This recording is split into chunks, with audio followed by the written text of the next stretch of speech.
bet you didn't think I was gonna be building up an Enve Mog, did ya? Yeah, this is a lot.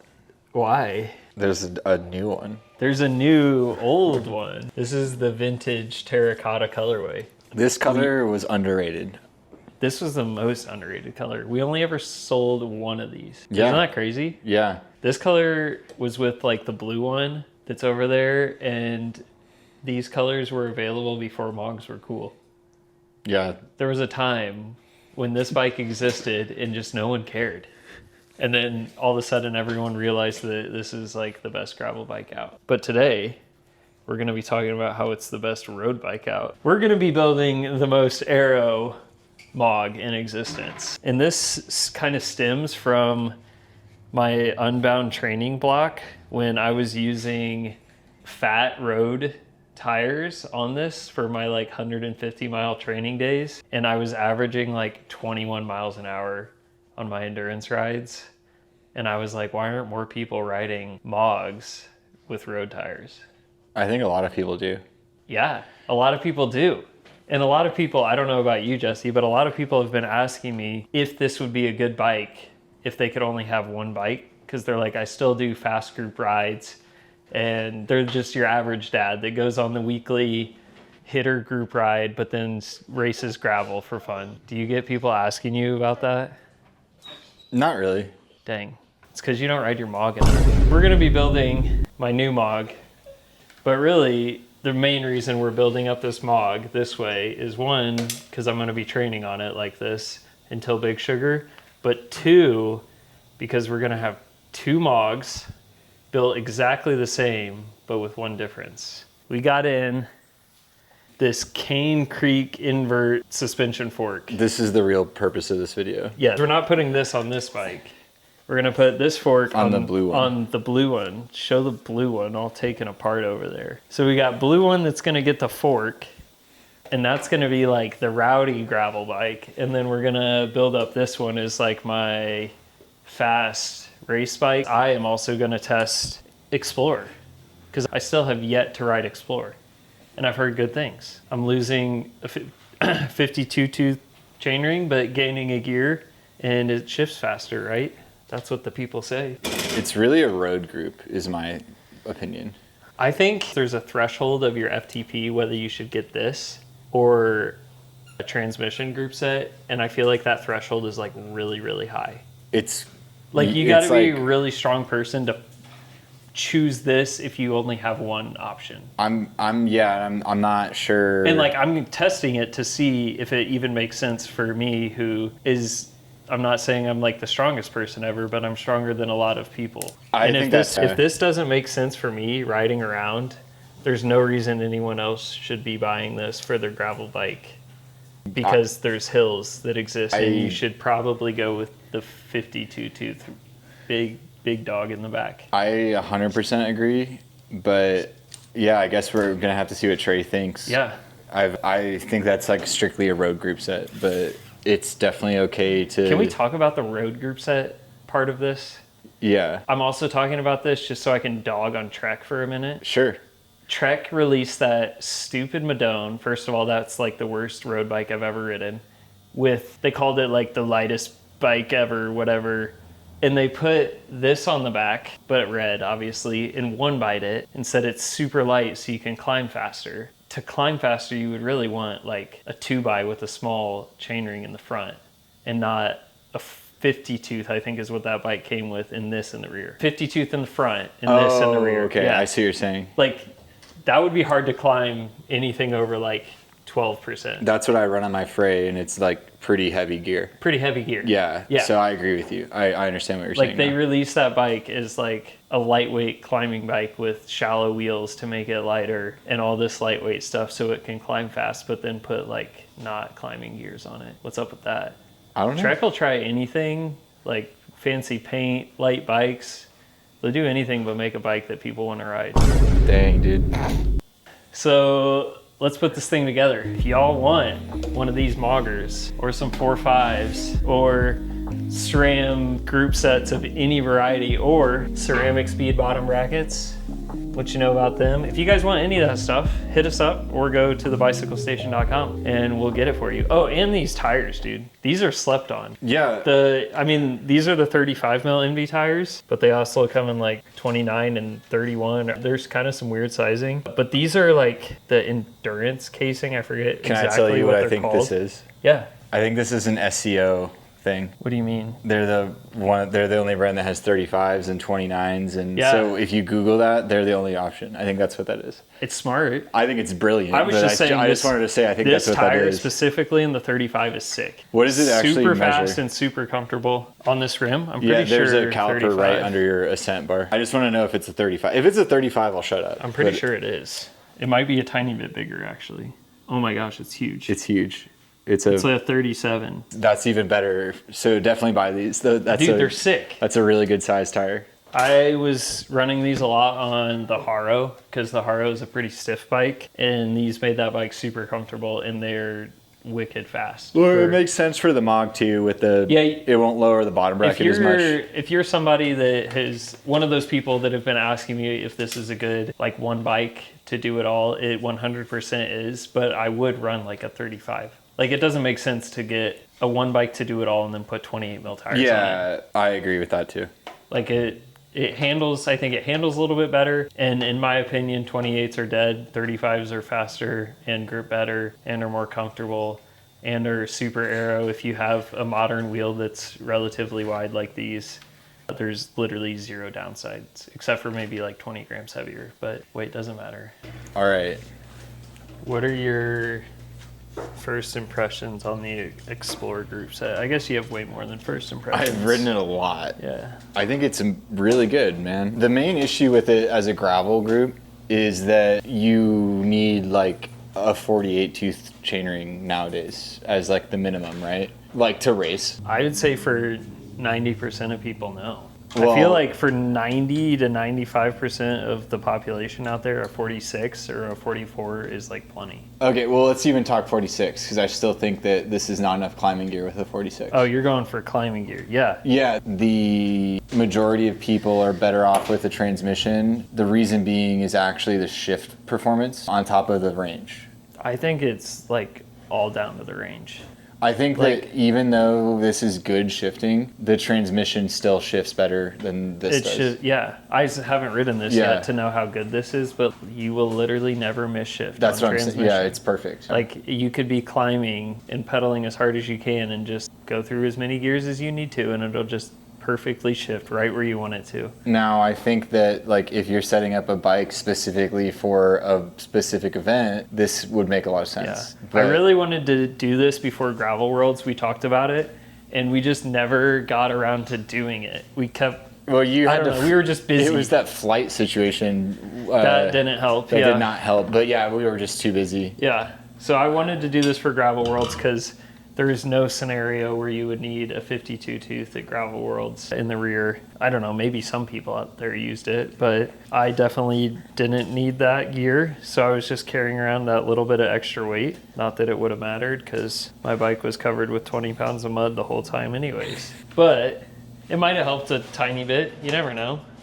So we're just slapping this one together really quick, and then we're gonna just put the fork on the other one. Is that the plan? Yeah. Okay, cool. Yeah, this video is more of like... It's like part one, really. This is part one to multiple videos. Yeah. This is part one to rigid fork versus suspension fork. This is part one of how does a Mog with 35 mil tires and 4.5s compare to a road bike. I think we'll do some testing. I think if you put this against the Soloist, that'd be really interesting. That's what I'm saying. The Soloist, we've already tested and shown that it's almost as fast as what has been known as the most aero bike out. So seeing how this compares would be cool because they're two extremely different bikes. This one has nothing aero about it, not made to be ridden on the road, but like I said, I've done really, really fast road rides. Like this thing is not slow on the road whatsoever. So along with all of the other things we're testing here, I'm testing the whole theory of taller is faster. I don't think... Have you heard about this theory, Jesse? I think that this is stupid. Because I talked about it in my Gravel Worlds video where I was having trouble getting my forearms to hit the bar for like a long period of time. I kept wanting to raise my forearms up just a little bit. I think we're talking about two different things. Well, Like, that's a fit thing. Yeah. That's That completely is acceptable. literally taller is faster though. But like, if lower fits you better, then that's faster, is what I'm trying to say. I don't think it has to do with being tall. Is like, being taller is not the thing that's making you faster. It's the fit. Well, I think it's just almost a blanket scenario that if you raise your bars up and you can easily hold forearms on bars, you're going to be faster. And I don't think there's anyone out there that has more trouble resting their forearms on a taller bar. I think that's the whole theory. On a 56 Mog, if I slam a 56 Mog, it's still too tall and it actually hurts my back because it doesn't We put need me to low enough. exclude you from almost every bar height scenario. But I just don't think there should be a scenario. I think you should talk to a bike fitter and get it sorted to where... Everyone, the new theory is all bike fits are incorrect because they're fitting you in this position. They're having you put your hands on the hoods with your arms almost straight or slightly bent, and then they're setting up your position there. I think your position almost needs to be set here. This is how you should set up your bike if you want to be aero. But then when you go here, you'll be too high. But you'll only be in this position when you're descending into control or in a draft. What you're saying is correct, but like, for me to do that on a 56 Mog, I'd have to go below the head tube. I have my allied able is slammed. It's right there. That is the position that I need to be in to do that. That is how my bike fit is. That's why I was saying we need to exclude you from this. There's not 'cause it's another already set up person like I that? know that is saying what you're saying. My bike fit is optimized to do that already. That's exactly what I'm saying. You're the only person I know that their bike is set up that way. Oh, okay. Actually, there's probably like, I think Adam Roberge might be one of them. If you look at his bike fit, he rides like that. Like, he's just laid over and forearms on the bar, and that's like his comfortable position. Oh, that's cool. Yeah. And like Dylan's talked about it on the podcast, where the harder he pedals, the lower he gets, where most people, they start pedaling harder and they have to arch up to like breathe better. Yeah, and I stuff. get lower. He's the opposite. And there's like very few people out there that do that. I mean, I understand what you're saying. Yeah, but even like triathletes now, triathlon bikes are coming higher and higher because they're finding if you're here, somehow, I don't know the science of it, but somehow being up slightly is more aero than if you had a perfectly flat back. I don't know why, but that's the new theory. That's why it's a new thing. And then there's that like dude all over Instagram that's building his own bike and his head tube's like this tall with a stem that's like straight up in. You know I who I'm actually talking saw about? that bike in person at Leadville. It was at Leadville. His road bike? The bike that you're talking about was legit at the Leadville. What's his bike called? I don't know. But I think you have a legitimate reason to do this. Another reason I'm doing this is I have a bike fit in 3 days. Finally. Finally. Okay, Yeah, so but I'm building it taller than I need to. Who are We'll you see what going he to? says. Jeff. I think whenever he did my fit, like, he put me in the right position to be like that, like from the beginning. Probably. That's probably Yeah. what's happened here. I don't think it's the right mentality to have to just say, if you have a random bike, to go raise the handlebar for no reason. I think you need to go consult somebody. I don't think there ever would be a downside for anybody except for you that raising their handlebar would be worse. You're the only person I've ever met that is like, lower is more comfortable and doesn't hurt my back as much. I think a lot of women on mountain bikes lower their stems too. Like a lot I mean, of everyone everywhere lowers their Yeah. stem because it looks cool, but it's not right for them a lot of female mountain bikers end up with too high of a position, and they because the need bikes are too the big. bike's for too them. big. Yeah. So I'm just giving you an example of Yeah. the opposite. I really think you just got to go talk to like a real bike fitter. Is my take on this. For sure. Yeah. Everyone should go see a bike fitter. I've also learned in this trying to find a good bike fitter or get in with a bike fitter that there's not a lot of good bike fitters out there. No, there's When not. I put out on my Instagram, like, hey, who knows a good bike fitter? Like 75% of the people that reached out were like, I went to this person and I'm telling you not to go to this person. I think retool, Like there was way more of don't go to this person than, hey, I went to this guy and he did a good job. Can I tell you what I think the problem is? Yeah. I think retool's the problem. Yeah. It's just everybody's looking at a computer Yeah. and plugging you into what the computer says rather than asking you how it feels or having like I don't know, real human basis on what they're setting you at and why. I think retool is not a bad thing, but I think it's a good starting point for a lot of stuff. The issue is that I think that it's too easy to just look at what it says and then just like send somebody out the door. And a lot of people that we've talked to have said like their fitter used retool and then just sent them out the door, and then the fit was not good and they had to get a different one.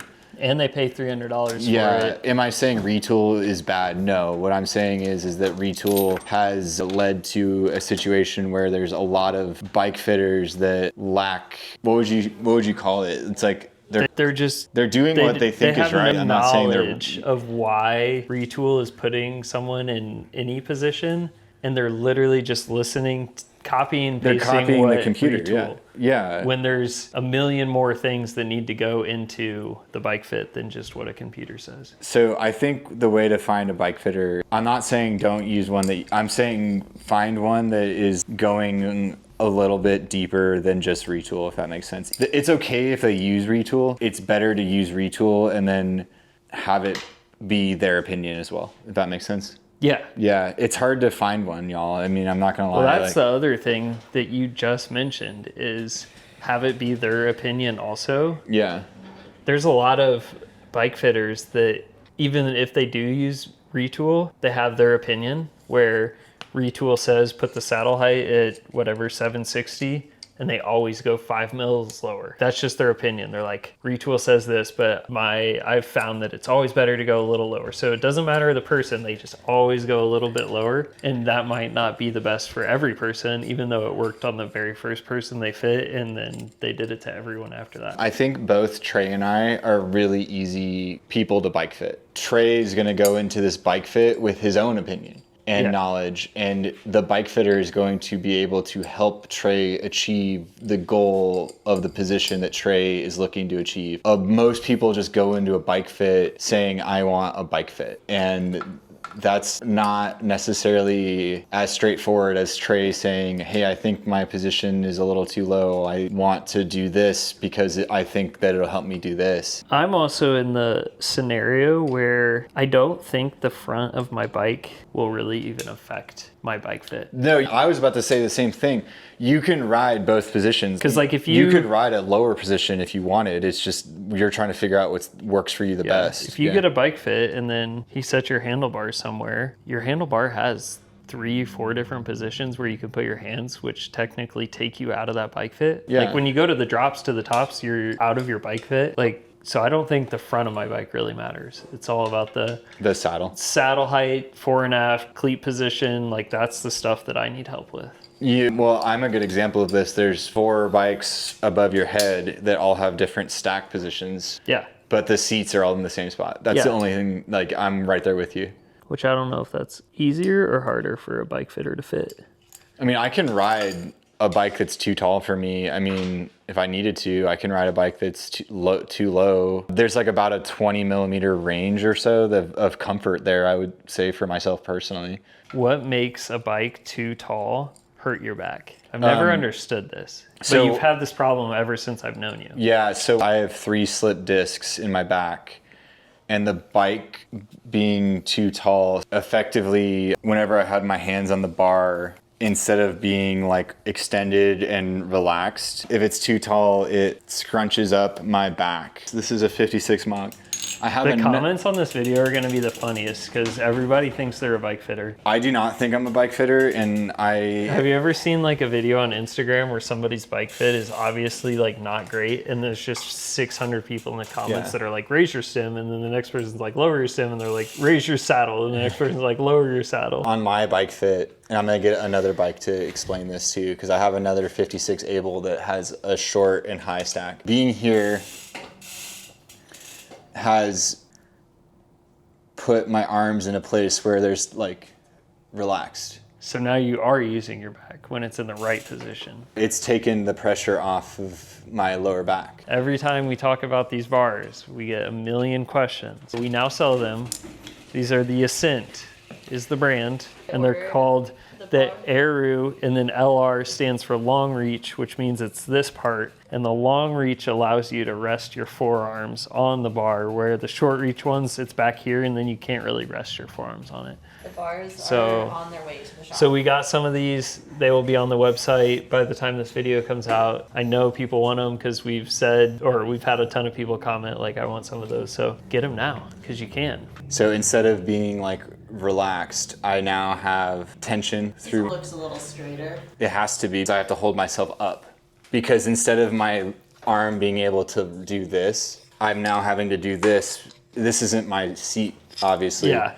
But like, instead of it being this, Yeah. or whatever, I'm now having to... So when you're sitting upright, basically like if I was standing, Yeah. just the pressure of your upper body is hurting your lower Yeah, back. so yeah, because I'm tensioned through here and it's putting pressure on my shoulders into my back. If y'all think Jesse needs to hit the gym and work on his back muscles, let him know. I have 3 slip discs, so it's like, what you're saying is right, I do need to. This is tall, and so instead of like having the stretched out, like relaxed feeling, I'm having to work hard because it's shifted my body weight. Because my arm doesn't change length, right? It's shifted my body weight up like this, and I can't. Okay, next I question. think I'm understanding. Go down Like with this. your forearm, like try to rotate your hands in like that, so then you can kind of rest the forearm. I know that bar is not really set up for that. Does that fix the back problem or no? If I was on my bike, it's set up to do this, yes. But why isn't that one? Oh, it's too tall still. That's too tall? Yeah, Weird. yeah. There you go, people. Yeah, because I'll redo it on my bike really So quick. Jesse has the weirdest bike fit ever. Moral of the story. I don't think it's that weird. I don't know anyone else that has the too high hurts my back problem. I think a lot of people have that problem and they don't know that's what's happened because it's always been going taller is like the way to help with your back. I think it's like that for a reason. I don't know, man. You should go talk to Jeff. I'm going to. So now we're back on this bike. Look at how easy it is for me to like put my arm low. The lever on my arm is no longer like This is the other part about Jesse's bike fit. Go down in your down position. Look how his arms have to go out like this because his bars are too wide. We've talked about this. I've talked about this so much, and it's hilarious when I'm like behind Jesse and you can see his arms going like this to reach his bars because he refuses to go narrower on the bars. He's like, it's more comfortable. And I'm like, you have to torque your arms out to reach you're reaching for your hoods when you could just get the right size bar and you'd be more aero and they'd be in front of you. I did get a 41 for my fray. Yeah. When is that coming? I thought it was going to come today, but it didn't. FedEx is refusing to bring our packages. Yeah. People. We don't understand what's going on with FedEx. They're being mean. They suck. They're being mean to us. So, flight attendant learns about you as you ride. But what it's learning is your power numbers, basically. But you can also just go into the app and plug in what you want, like your zones to be. So technically, it doesn't need to learn. You can just look at what settings it has for a previous fork I'll try and that. type it in. I don't know if that would work, but what I'll do is I'll take the settings from that blue fork and transpose it into the other one and see if it works. Because I think it can. I hope it don't can. think it that would has make to- my life really easy. I don't think it actually has to learn I think it does a little like bit of learning. a specific bite. I think it's literally just your zones that it's learning. I only know this because it was Keegan talking about how he adjusts his zones for races because he rides his bike so much. It learns based on what the training he's been doing is, which is mostly like endurance and tempo and stuff. But then he goes into a race and does way more threshold. So all of his zones are bumped down because it's learned power numbers that are lower than what he's racing And then at. it doesn't work right. So he has to bump up his power numbers so his suspension's doing what he wants to at race pace. Isn't that super interesting? I'm going to try that in the video and see if it works. Yeah, try it out. I actually don't know, but that's my theory about flight attendant. I guess our SRAM rep might know. We're probably the only one that's ever asked him about it. I know. Keely usually knows stuff. Do you want me to get a level? They're like a little curved. Up? Yeah, like, That's what I thought. yeah. It's still a little too high. I don't know. That's acceptable in my view, but whatever feels comfortable, man. I was just wondering what it looked like because I can't see it from the side. Do you remember the first time you built your Mog and you over tightened this so much you The green cap? I replaced it. Do you know what happened? No. the expansion plug came loose, and I just You just tightened it into the expansion plug? I tightened it, and then the expansion plug pulled out, and then I tightened it into the expansion plug, and that crushed it. That's what happened. That's kind of funny. I rode like it with that for a while until I got a different one, but it was good. It's kind of bad. It was good, man. This is like done. Almost. Yeah, we're getting there. Yeah. I got to find a chain that works. I don't really want to open a new chain. I took a chain off, but I gave it to Chase. The purple one? Yeah, well, you don't want that one. Purple would not match this bike. I think it would. The only color that would match this bike is silver. Those are all really gross looking. Here's a good one. Dude, that doesn't have cuts in it. This is a red chain. Bro, that's the old red chain. Come on, I man. don't want that crap. It's probably too short too.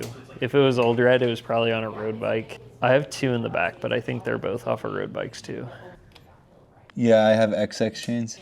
Does XX works with transmission or with Explorer? I don't know if it does. It, does. should. All of the new 12-speed flat top chains, well, I guess 13-speed also, all work together. You heard it here first. I wonder why the chains are so much more expensive then. I think the transmission's more than the red. Yeah, by like $50. That's what I thought. It's a special coating that makes them last longer, but also makes them slower. And No, apparently there's a coating on the red chains that makes the red chains slower than the force chains. I don't know if that's true. That's just what I've heard. So is the purple the fastest chain? No, the colored coatings are the worst, The worst. but they look cool. The purple chain is so sick, It dude. looks so dope. Yeah. I like the rainbow and the purple ones. Dang, dude, we're almost there. I just gotta hook these noodles up. This thing's so Y'all, sick. So this looks sick. First of all, thank y'all for watching this random video that really didn't have a purpose, but It has a I purpose. think it will have more of a purpose coming soon. This versus the Soloist is going to be a hype video. And then we're going to do the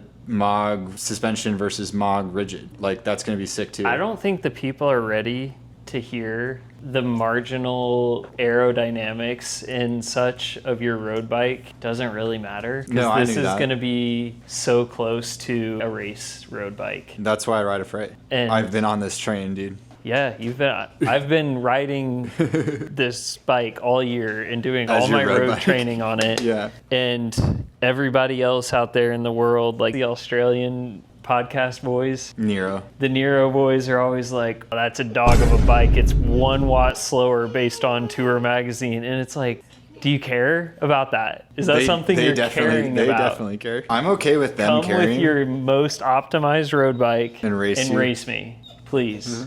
Because I don't think the bike's going to matter at all. But I can guarantee if you're comfortable on your bike, you'll go way faster than if you're not. Is this just going to stomp the Soloist because of the 32s? That's what we got to figure out. Yeah, I think this isn't unfair. we're going to have to put the same bars on each bike. I think we will. Whether we get a second set of these on the Soloist or put How far is it? It's like 35 on the Soloist, right? 35s on the Soloist, not these are that far 32s. off, to be but these honest. also are angled in because of the shape of the bar. So that's bringing my hands in another, I don't know, my hands are probably sitting at like 30 on this thing, especially when I go like that.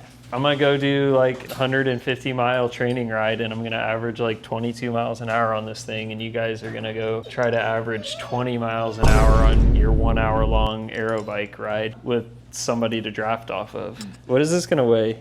It's got SRAM force on it. Force is so heavy. That's 17.8. 17.8. It's not bad. What is the force rear derailleur and cassette? Probably like Not 2. very heavy. I bet it's a half a pound. I bet it's exactly half a pound if I had to guess. Okay. I don't know. That was a number that I made up. That's loud. So just over 17 pounds for a road bike, man. It's not aero though. It is aero. The people are gonna hate. Are you going to take the fork bits out? Dude, that adds 4 pounds probably because there's uh, 6 bolts in this thing. I'm doing a bike packing race, y'all, specifically just to use these. I just want to prove a point Yeah, that dude. somebody in the world used them one time. Just once. Just one time. I want everybody to be like, oh yeah, Jesse used them once whenever they're having this argument. Yeah. They're like, no one uses those. Actually, one person did. That's exactly what I want. Yeah. So we built this bike for a lot of future videos, basically. I'm also going to be, this is like my new race bike. The blue one's becoming a test rig, and Trey's There's a gonna good chance, like, I race the blue one, Big Sugar, because maybe I'll really like the that fork. Yeah, Like, I mean, I don't know. I'll have options to use until we sell one of them, because I won't keep both of them forever. Or you keep both of them forever, because I mean, like, honestly, having 2 gravel bikes is really nice. Like, I have 2 different ones, and they're like kind of different, and I can do different things on them. That is true. It'll be really good for our testing purposes, which is what the people like. I think before we do any bike head-to-head testing, we really need to knock out our gravel wheel test. Keep your eye out for that one. We got a lot of good videos coming, y'all. I think we'll do probably my 2 favorite wheels first, maybe 3, the 4.5s, the Reserve 4044s, and then probably the Zips as our first test. And then we'll add in more The wheels. Dukes, the 4.5s, and the Zips, and the Reserves. That's a good test. I think we only need to do 2 or 3 first. We can't just do them all. I get too tired. Y'all, let us know in the comments. Pick your top 2 wheels you want to see tested head-to-head first. What if we did it tournament style, and there was like... So pick 2 first. We'll make a bracket, and then that way it'll be like... I'm down with that. Yeah. So everybody, let us know your Single elimination 2 bracket. favorite wheels, and whichever 2 get the most responses, we'll test those first. Cool, dude. Yeah, dude. I'm going to go ride this thing a whole bunch. Sweet. And I'll see y'all later. Bye. Bye.